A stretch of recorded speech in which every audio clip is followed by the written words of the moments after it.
أعوذ بالله من الشيطان الرجيم. بسم الله الرحمن الرحيم. أرأيت الذي يكذب بالدين فذلك الذي يدع اليتيم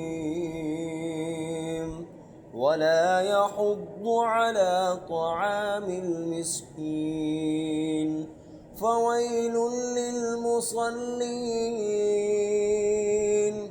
الذين هم عن صلاتهم ساهون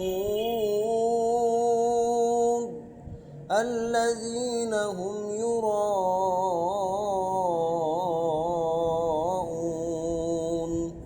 ويمنعون الماعون.